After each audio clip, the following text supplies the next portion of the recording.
So your seat good? Get the mirrors all adjusted. You can see everything okay?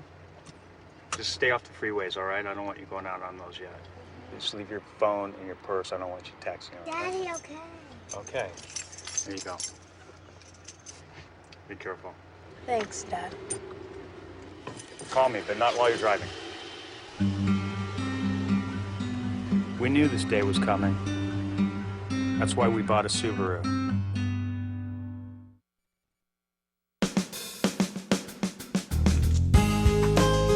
Good morning and welcome to Radio Friends. On Wednesday, October the 15th, we've got one guest today, very knowledgeable about anything he talks about. Yeah, we've got Dave Morris, Columbia Water and Light. Good to have you here, Dave. And you wanted to talk about this sustainable living fair that is coming up, what, this Thursday and Friday? Friday and Saturday. Friday and Saturday. Mm-hmm. What is the sustainable living fair? Well, it's the Peace Works has put this on for the last 12 years, and it's sort of moved around town. And now it's going to focus down at the City Hall building at 8th and Broadway. Mm-hmm. And there'll be some, they're combining their efforts, the Sustainable Living Fair, with Sustainapalooza. And they're out of the U.S. Green Building chapter out of Gateway chapter out of St. Louis. Mm-hmm. And on Friday, there's going to be a presentation for builders, architects, designers, and homeowners about sustainable building practices and stuff. So when you talk about sustainable building practices, what do you mean here? Well, it's basically using some recycled materials or using alternative energy to help power your situation. The city building is a LEED standard building now. It's built with a lot of sustainability. And then you've got concrete, things added to the concrete like glass particles to help the waste stream. You reuse the waste stream for your benefit. We also have solar water heater panels on the roof, so all the hot water in the building is provided by that. That's what the city building. Mm-hmm, that's the city building at 8th and Broadway, and that's where this is going to take place. So if a homeowner wanted to install solar panels on their roof to heat the water, mm-hmm. Is this something that would pay for itself within 1 year, 2 years, 5 years? It depends on how much hot water you use, actually, and how big a family you have. Mm-hmm. Yeah. For a couple, it may take about 10 years. It depends, though, on how much they use. The idea is that you don't have to put out $30 a month for your electric hot water heater, mm-hmm. or comparable amount for a gas water heater. Of course, there's cloudy days, so that's going to come in on you too. But so you get an idea, if you can save that money each month, providing your hot water by the sun, you're going to come out ahead eventually. If you wanted, I was reading a story in the Trib, I think it was earlier this summer, about a home in Columbia, and I'm not sure what the term is, mm-hmm. that is generating all the power they need. Is it the zero energy house? Zero energy or neutral energy house, mm-hmm. something like that. Mm-hmm.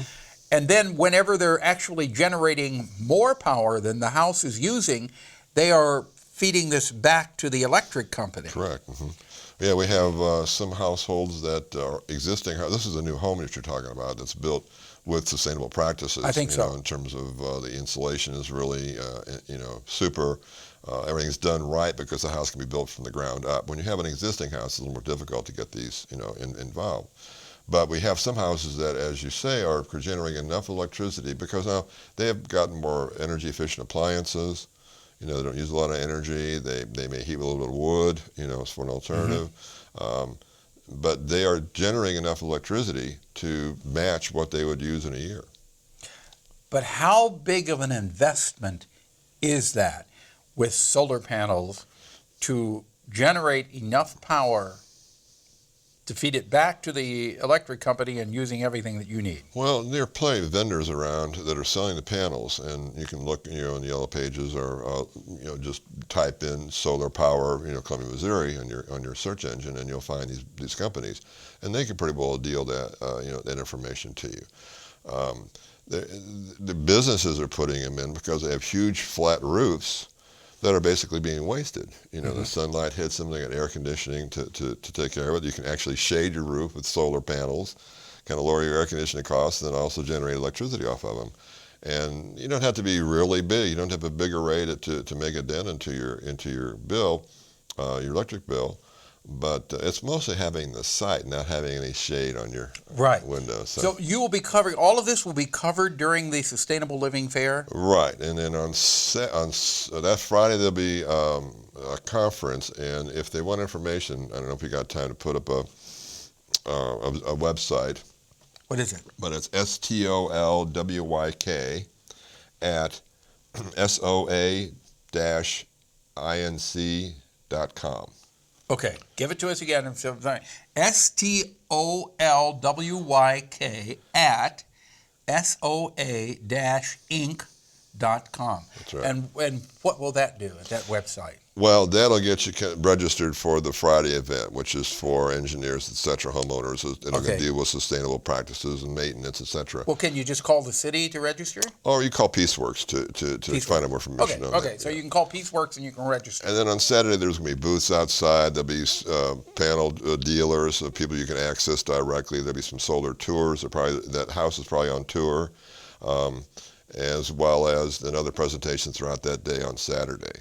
So it's a Friday and Saturday event. Friday is more for people that are super interested in sustainable, practices and maybe have more of a investment in terms of their businesses or whatever. And then on Saturday is more for the general public. Okay, so if you're interested in sustainable living, perhaps generating your own electricity or heating your water with solar panel, or even going so much that you feed some of the electricity back to the electric company. That's right. That you're putting it on the grid yourself. You can go to the Sustainable Living Fair here in Columbia, and the information abounds, right? Now, have you ever considered doing something like this for your house? My problem is shade.